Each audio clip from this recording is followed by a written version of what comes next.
মিজানুর রহমান আজহারী হুজুর যে বক্তব্যটা দিয়েছে, একদল খেয়ে গিয়েছে আর একদল খেয়ে এসে খাবে বা খাওয়ার জন্য রেডি হয়ে আছে। এটা প্রথমত একদল ক্ষমতা থেকে চলে গেছে, আর একটা দল কি ক্ষমতায় আসবে না? অবশ্যই আসবে। যেই আসুক, মানে ধরেন বিএনপি আসলো না, মানে আল্লাহর দরবেশ, সুফি, ফেরেস্তা এরকম কেউ আসবে নাকি? আসবে নাকি আসলে কেউ এরকম? বা তারা মানে যে 5 বছর ক্ষমতায় থাকবে তারা রোজা থাকবে, কিছু খাবে না, তাই না? একদম খালি দিয়েই যাবে, দিয়েই যাবে, তাই না? বেসিক্যালি মিজানুর রহমান আজহারী হুজুরের বক্তব্যটাকে একটা রাজনৈতিক দল তারা বিএনপির বিরুদ্ধে এই বক্তব্য হিসেবে প্রচার করেছে প্রাথমিকভাবে, যে এটা বিএনপিকেই বলা হচ্ছে, ব্যাপকভাবে প্রচার করেছে যে এটা বিএনপিকে বলছে। ঠিক আছে, তো ওই কারণে বিএনপি ফিউরিয়াস হয়েছে যে তাদেরকে বলা হচ্ছে। অবশ্যই তাদেরকে উদ্দেশ্য করেই ব্যবহার করেছে। মিজানুর রহমান আজহারী হয়তো বা সবার জন্য বলেছে, কিন্তু এটাকে কেউ ব্যবহার করেছে বিএনপির বিরুদ্ধে। হ্যাঁ, তো এই ব্যবহারের ফলে মাঝখান থেকে মিজানুর রহমান আজহারী হুজুরকে একটা কমিউনিটির মানুষ অপছন্দ করা শুরু করলো। সেই কমিউনিটিটা কত? সেই কমিউনিটি ধরেন আমাদের 18 কোটি মানুষের মধ্যে অন্তত 5 কোটি মানুষ, তাই না? অন্তত 5 কোটি মানুষ। তাহলে অথচ 18 কোটি মানুষের মধ্যে 16 কোটি মানুষ ওনাকে ভালোবাসতো। তাহলে এর মধ্যে 5 কোটি মানুষের ভালোবাসা উনি হারাই ফেললেন, তাই না? তো ধরেন বিএনপি বাদ দিয়ে অন্য কেউ আসলো, তারা তো ফেরেশতা না। এখন যারা আছে তারা তো ফেরেশতা না, তাই না? তাহলে এখন যারা আছে তারা যদি ফেরেশতা না হয়, তাহলে আপনি অন্যর আশা পথকে আপনি প্রলম্বিত, বিলম্বিত বা প্রশ্নবিদ্ধ করার কারণ কি? এখন কি চুরি হচ্ছে না? এখন চুরি হচ্ছে না? হয় না? আমাদের উপদেষ্টাদের মধ্যে আপনার হলো শুধুমাত্র একজন উপদেষ্টার কার্যক্রম ভালো লাগছে, সেটা হলো উনি আমাদের চিনি কল, আমাদের পাট কলগুলো রিস্টোরেশনের কাজ করছেন, তাই না?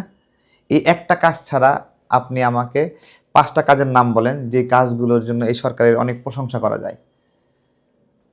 তাহলে ফেরেশতারা বসে আছে, তাই তো?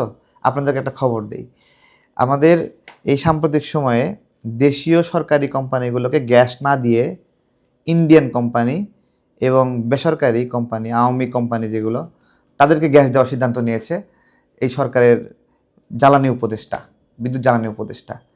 কী সুন্দর একটা ফেরেশতা, তাই না? মানে সে সরকারি কোম্পানির গ্যাস বন্ধ কইরা বেসরকারি আওয়ামী কোম্পানিকে দিচ্ছে, ইন্ডিয়ান কোম্পানিকে দিচ্ছে। মানে কিছুই খায়নি, একদম না খেয়ে একবারে ফ্রেশ মন, দেশকে ভালো না বেসে ইন্ডিয়ান কোম্পানিকে দিয়েছে, তাই না? তাহলে মিজানুর রহমান আজহারী হুজুর এখানে কি বক্তব্য দেবে? সব ফেরেশতারা বসে আছে একবারে, তাই না? অথবা বিএনপি বাদ দিয়ে আর একটা দল আসলে তারা একবারে ফেরেশতা, তারা কারো মাথায় বাড়ি দিবে না, তারপরে একবারে চাঁদাবাজি করবে না, বাস স্ট্যান্ড দখল করবেই না, সব ঠিকঠাক হয়ে যাবে।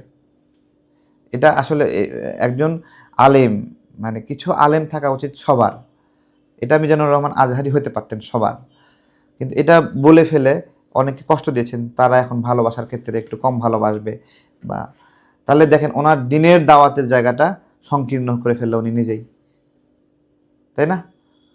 একজন একটা মসজিদ, এটা এটা হলো আওয়ামী লীগ, বিএনপি, জামাত সবার না? তাহলে সবার যদি হয়, তাহলে একজন দিনের দাওয়াতি, সে তো সবার দিনের দাওয়াত দেয়, সে কি দল মত ভেদে দেয়? সে সবাইকে দেয় না? তাহলে আপনার হলো একজন জামাতি ইসলামের আলেমকে, চরমনাই ইসলামের আলেম কি আমির মানবে, মুরব্বী মানবে? বা চরমনাইয়ের আলেমকে জামাত ইসলাম মানবে? কখনো মানে? তাহলে মানে না, তাই না? মানে না। আমরা কি বলতেছি যে কিছু মানুষ থাকা উচিত সর্বজনীন, যে সর্বজনীন মানুষকে সবাই গ্রহণ করবে। আমি ধরেন আমি ধরেন বিএনপি করি বা আওয়ামী লীগ করি বা জামাত করি, তাই না? আমি আমি ধরেন বিএনপি করি বা আমি গণ অধিকার করি, নামাজ পড়ার জন্য আমাকে বিএনপি ত্যাগ করতে হবে? বিএনপি ত্যাগ করতে হবে? হ্যাঁ? বা বিএনপি করার কারণে আমাকে অমুসলিম বলা যাবে? বা আওয়ামী লীগ করার কারণে অমুসলিম বলা যাবে বা ইসলাম হতে খারিজ বলা যাবে? মানুষ তো মানুষের রাজনৈতিক পরিচয়টা রেখেই ইসলামকে মানুষ পালন করতে পারে, তাই না? পারে না আসলে? এই জায়গাগুলোতে কনফ্লিক্টিং করা হচ্ছে। এর আগে অনেকে বলেছিল যে হলো আপনারা আপনারা হলো ইসলামের পক্ষে, মানে ভোটকে কেন্দ্র করে এভাবে বলা হয়েছিল, ইসলামের পক্ষে নাকি ইসলামের পক্ষে না।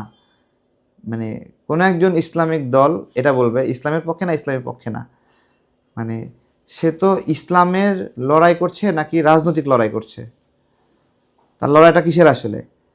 সে তো হিন্দুর ভোটও চাচ্ছে, তো একটা হিন্দু কি ইসলামের পক্ষে? ভোট চাষ, তাহলে এগুলো এগুলো নিয়ে মিশাই ফেলে, কিছু কিছু জায়গা মিশাই ফেললে এটা সমস্যা হয়। হ্যাঁ, যে এক একটা দল তার দলের জায়গা থেকে কাজ করবে, ঠিক আছে, সেই দলে আবার কেউ আলেম থাকবে না, আলেম থাকবে, বাট সেটা সেই দলের আলেম, সে বিএনপির আলেম না। সে যদি মনে করে যে সে একটা দল করবে বাট অন্য দলের মানুষের ভালোবাসা নেবে, এটা খুব কঠিন।